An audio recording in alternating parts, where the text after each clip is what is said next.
baik ya. Jadi narasumber saya siang ini adalah Profesor Dr. Hewan Wiku Adi Sasmito, MSc, PhD, Ketua Tim Pakar Gugus Tugas Percepatan Penanganan COVID-19. Baik, Prof. Wiku, ada yang disebut indikator kesehatan masyarakat berbasis data. Ini apa? Terus kemudian gunanya apa sebetulnya? Baik, terima kasih Dr. Lula. Jadi dalam menentukan suatu keadaan suatu daerah, kita perlu mengetahui tentang kondisinya. Dan seperti rekomendasi dari WHO, setiap negara perlu menetapkan sebuah indikator kesehatan masyarakat untuk menentukan apakah daerah itu siap untuk melakukan kegiatan aktivitas sosial ekonomi berikutnya. Oh, jadi ini akan berbeda untuk tiap daerah sesuai nanti nih nilainya yang keluar. Pegangan kita indikator kesehatan masyarakat tersebut. Betul. Jadi indikator kesehatan masyarakat ini berlaku untuk semua daerah, tetapi gambarannya setiap daerah berbeda-beda. Bisa berbeda-beda. Apa yang dihitung? Apa yang dinilai? Jadi kalau kita lihat sebenarnya yang kita nilai adalah 3 aspek utama dari kesehatan masyarakat. Pertama adalah gambaran epidemiologi, yang kedua dari surveillance kesehatan masyarakat, dan yang ketiga dari pelayanan kesehatannya. Jadi dari nanti 3 angka ini kita akan keluar nanti cerita bahwa daerah ini dianggap sudah amankah atau barangkali masih bermasalahkah berhubungan dengan COVID-19, begitu? Iya, betul. Jadi kalau boleh saya jelaskan satu persatu. Jadi kalau indikator epidemiologi itu ada, misalnya kita harus melihat penurunan jumlah kasus selama 2 minggu sejak puncak terakhir. Jadi ini kan gambarannya setiap daerah pasti berbeda. Kabupaten kota punya gambaran berbeda dan provinsi juga punya gambaran berbeda. Yang dianggap sudah bagus kalau seberapa jauh turunnya, Prof? Mereka bagus apabila selama 2 minggu sejak puncak terakhir itu targetnya 50% penurunannya. Jadi kalau nambah kasus baru pun misalkan biasanya 100 udah tinggal 50 begitu atau bagaimana hitungannya? Jadi kalau tidak menurunnya 50% selama 2 minggu itu belum bisa dianggap baik. Belum bisa dianggap baik. Maka dari itu harus seluruh masyarakat dan pemerintah betul-betul menurunkan kasusnya dengan cara protokol kesehatan tentunya. Pasti kalau orang menjalankan protokol kesehatannya secara kolektif, pasti jumlah kasusnya juga akan turun. Dengan sendirinya dengan sendirinya. Iya, baik. Si virus ini sebetulnya rumusnya sederhana, tapi pekerjaan ini harus dilakukan bersama-sama. Nggak bisa cuma sebagian orang. Nggak bisa. Baik, iya. Kemudian setelah tadi, apa lagi, Prof? Kemudian jumlah kasusnya, itu kan tadi yang jumlah kasus positif. Kan ada ODP dan PDP, atau sering disebut sebagai probable, tapi kita anggap saja ODP, PDP. Itu kasusnya juga selama 2 minggu juga harus puncak itunya turun lebih besar atau sama dengan 50%. Jadi pokoknya semua diharapkan semua turun, tapi konsisten turunnya selama 2 minggu. Maka kan harus menjaga prestasi turun, bukan prestasi naik turun itu. Kalau kita lihatnya per hari bisa naik turun, tapi kalau kita lihatnya per minggu nanti bisa kelihatan dia itu turun atau datar atau naik. Baik.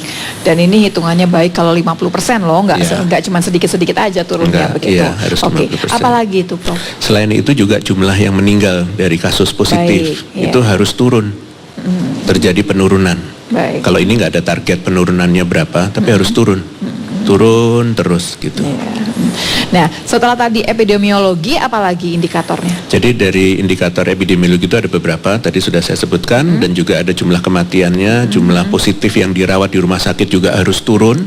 Sebetulnya itu akan otomatis ikutan turun nih kalau misalnya kasusnya juga 50% turun dengan sendirinya. Otomatis semuanya kalau itu turun, penurunan jumlah kasus, kenaikan semuanya itu turun, maka otomatis itu bisa dikatakan bahwa daerah itu indikator epidemiologinya bagus. Kemudian surveillance-nya kita pastikan pemeriksaan jumlah pemeriksaan laboratorium dan seterusnya juga meningkat. Jangan kasusnya turun, tapi karena nggak diperiksa, begitu kan? Nah, oh iya baik. Jadi pemeriksaannya jelas, gitu ya. Jadi banyak diperiksa laboratorium, tapi banyak yang negatif. Gitu kan harusnya begitu. Jangan sampai jumlah diperiksanya sedikit ya terus aja kelihatannya turun, kalau nggak diperiksa kan turun nol lama-lama. Jadi epidemiologinya turun mintanya, tapi kalau surveillance mintanya naik, pemeriksaannya banyak, begitu pemeriksaan kan? naik. Oh baik. Giliran kenaikan pemeriksaannya naik, yang positifnya harus kecil. Di bawah 5%. Nah, baru tuh keadaan kita sudah baik tuh, jadi sudah aman. Yang terakhir itu tadi ada apa sih, Prof? Pelayanan kesehatan. Pelayanan kesehatan. Jadi ini datanya memang belum terkumpul dengan baik, tapi dengan partisipasi pemerintah daerah dengan baik kita akan dapat datanya. Yang dimaksud adalah jumlah tempat tidurnya berapa, APD-nya berapa, ketersediaannya. Jumlah tempat tidur di rumah sakit yang siap kalau ada pasien COVID-19 positif, begitu ya? Oh baik. Jadi itu adalah pegangan kita. Kalau pelayanan kesehatannya siap. Iya. Surveillance terus lakukan pemeriksaan, tapi hasil pemeriksaannya banyak, tapi hasilnya negatifnya itu lebih banyak daripada positif nih ceritanya. Nah, baru kita di posisi yang aman. Nah, kita punya indikator kesehatan masyarakat ini nanti kita menunjukkan bahwa daerah tersebut kemudian ada penilaian daerah berarti. Misalkan sekarang kalau sejauh ini sudah ada belum yang indikator mengatakan dia tuh baik? Ya, mungkin saya bisa menunjukkan contoh dari risiko. Jadi kalau kita ukur tadi dengan indikator kesehatan masyarakat, maka kita akan dapat peta risiko. Oh, peta risiko namanya. Peta risiko terhadap kenaikan kasus. Jadi kan harusnya berusaha supaya kasusnya tidak naik. Karena kalau risikonya tinggi, terjadi pergolakan sedikit, kontak dan seterusnya, naiknya cepat. Tapi kalau yang sudah turun terus, itu risikonya makin lama makin rendah. Jadi kalau ada gejolak sedikit, dia tetap di rendah. Nah, ini yang pemirsa bisa lihat contohnya di Jabodetabek. Ada beberapa daerah yang punya risiko sedang maupun tinggi. Jadi nggak bisa dikatakan Jakarta semuanya merah begitu atau kuning. Itu tergantung dari setiap daerah. Dan ini semua pakai angka yang tadi. Pakai angka yang tadi. Seluruh Indonesia punya data seperti ini. Semakin baik pelaporannya, semakin sensitif kondisinya digambarkan risikonya. Makin jelas nih jadi ini pemirsa di rumah. Jadi kita bisa, pegangan kita ya satu ini, bahwa kita misalkan mau berpergian misalkan ke daerah sesuatu, kita bisa tahu resiko di sana seberapa tinggi. Kita nanti semua akan punya gambaran resiko setiap daerah. Setiap daerah akan punya, dan ini menjadi target dari masing-masing daerah, bukan hanya pemerintah, tapi masyarakatnya untuk membirukan atau menghijaukan daerahnya. Oh baik. Ini sebagai contoh saja. Bagaimana sih menilai risiko? Tadi kan sudah ada indikatornya, ada 10. Kalau kita lakukan indikator itu penilaiannya, maka kita akan tahu grafiknya. Ini terlalu teknis, tapi prinsipnya untuk mengatakan bahwa risiko yang kita kalkulasi tadi berbasis pada data, bukan asal pakai model.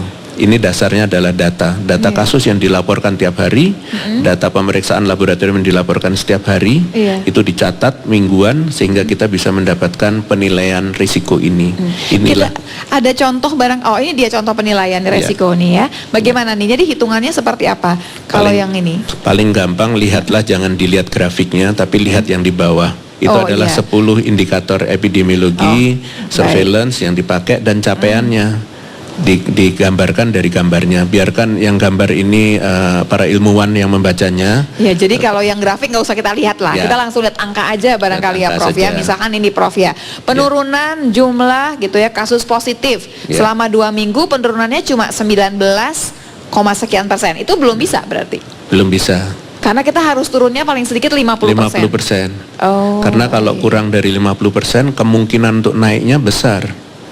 Maka harus besar penurunannya, sehingga untuk naiknya lagi sudah berat karena sudah bagus. Gitu. Terus kalau ada yang warna hijau itu dianggap bagus, apa gimana tuh Prof? Kalau dianggap hijau itu menunjukkan gambaran lainnya, jadi garis yang lain.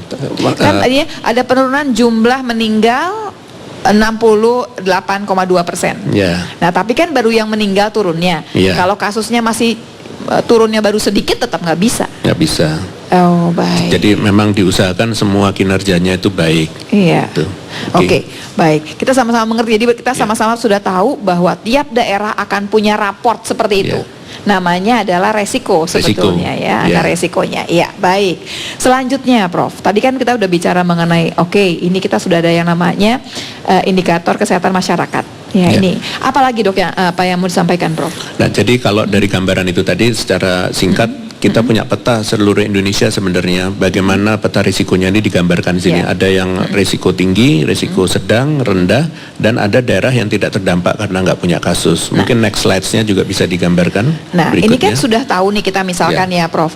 Ini akan jadi acuan kita untuk barangkali, PSBB diperpanjang, atau PSBB-nya bisa kemudian dilonggarkan, atau bagaimana sih Prof? Ya, bisa saja daerah yang belum PSBB jadi PSBB karena ingin mencapai target supaya jadi kasusnya rendah. Atau PSBB yang sudah lama dan ternyata kinerjanya bagus bisa dicabut, dan kita bisa lihat dari sini. Contohnya kalau data di sini kelihatan Jakarta misalnya, yang warna bawah yang hitam, biru, itu kelihatan sudah mulai turun. Nah, kalau para pemudik yang ngotot mudik terus kembali lagi ke Jakarta dan membawa penyakit, itu bisa-bisa nanti menjadi second wave. Sedangkan kalau Jawa Timur ini sedang naiknya ini. Jadi belum mencari puncak nih, masih naik ke puncak. Masih naik terus. Itu yang harus terus ditekan oleh pimpinan daerah dan seluruh masyarakatnya. Inilah sebenarnya alat navigasi kita. Dan untuk itu masyarakat perlu ikut terlibat di dalam ini, yaitu salah satunya downloadlah aplikasi BLC Bersatu Lawan ini COVID. Apa gitu. Bersatu Lawan COVID gitu ya. Apa sebetulnya aplikasi itu? Ini sebuah sistem di mana seluruh data di Indonesia menjadi satu. Kalau masyarakat berpartisipasi mengisinya dan seterusnya, kita bisa menggambarkan peta risiko. Peta risiko yang ada di sekitar kita, ada berapa penderita. Sekarang sudah bisa kita download. Sudah bisa. Kita akan masukkan semua data yang diminta di sana barangkali, termasuk barangkali status kesehatan barangkali ya. Status kesehatan, NIK-nya, nomor teleponnya, identitasnya. Termasuk kalau kita mau pergi kemana-mana, itu data juga bisa di sana. Ya. Jadi untuk pelaku perjalanan yang mau kembali ke Jakarta yang sekarang harus mengisi SIKM misalnya, ini bisa terintegrasi di sini sehingga dengan menggunakan QR code saja, petugas sudah langsung tahu, orang ini sudah bisa lanjut. Gitu. Prof, ini aplikasi BLC ini memang harus kita ikuti atau terserah aja himbauan lagi? Harus, khususnya untuk pelaku perjalanan harus. Kalau nggak begitu petugasnya jadi sulit untuk mengatakan masa memeriksa satu-satu. Karena sistem ini otomatis akan memverifikasi apa yang ada sehingga mudah untuk petugas lapangan dan para pelaku perjalanan untuk menunjukkan handphonenya dan QR code-nya. Nanti tinggal silang atau contreng sudah bisa jalan. Kalau saya sih masih belum terlalu jelas nih yang namanya aplikasi ini. Sedikit lagi barangkali Prof dijelaskan. Ya, jadi aplikasi ini namanya BLC yang bisa di-download di Android maupun di iOS. Dan dengan begitu kita terhubung kepada sistem ini, kita bisa tahu peta risiko, kita bisa menjelaskan tentang kalau kita punya gejala dan kita juga bisa berkonsultasi di situ. Mungkin kalau yang mengatakan gini, kan saya ibu rumah tangga, saya nggak kemana-mana, buat apa gitu ya saya menggunakan aplikasi ini. Sebetulnya ada cerita lain, kita akan tahu yang namanya peta resiko. Peta risiko. Kalau tiba-tiba harus berangkat nggak usah jauh-jauh, barangkali dari Jakarta ke Bekasi pun kita tahu, Bekasi seperti apa, Jakarta seperti apa, begitu ya. Semakin banyak yang mendownload aplikasi ini, semakin tajam analisisnya dan analisis risikonya. Karena semua orang akan bisa menyampaikan apa yang ada di situ dan data pasien dan seterusnya juga ada di situ. Tanpa nama. Tapi kita mengerti ceritanya. Yang penting adalah resiko sebetulnya di sini. Pemirsa, sayangnya waktu tinggal 1 menit, padahal kita mesti bicara panjang lebar lagi. Mudah-mudahan bisa ngobrol lebih jauh lagi ya Prof mengenai BLC ini ya Prof ya. Dan kita bisa kasih lihat juga seperti apa sih bentuknya sebetulnya. Sayangnya waktunya sudah habis. Seperti biasa Prof, kita harus mengingatkan kembali apa yang harus diingat oleh masyarakat selama COVID ini masih berlangsung. Selalu ingat protokol kesehatan, selalu jaga jarak, menggunakan masker, selalu cuci tangan sebelum menyentuh mata, hidung, dan mulut, dan selalu jaga stamina sehingga kita tetap sehat. Baik Prof, terima kasih banyak. Tapi sebelumnya saya ingatkan pada pemirsa semua di rumah supaya aplikasi ini kemudian harapannya adalah sesuai dengan harapan kita bisa sedetail mungkin kita mendapatkan hasil yang terbaik. Silahkan sama-sama aplikasi ini di-download di handphonenya masing-masing. Supaya kita akan mengerti sama-sama bahwa peta resiko kemanapun kita pergi di Indonesia. Begitu ya, Prof. Betul. Ya, Prof Wiku terima kasih banyak. Pemirsa terima kasih banyak. Sampai jumpa lagi tentunya di dialog gugus tugas percepatan penanganan COVID-19 berikutnya. Salam. Seperti biasa, pakai lagi.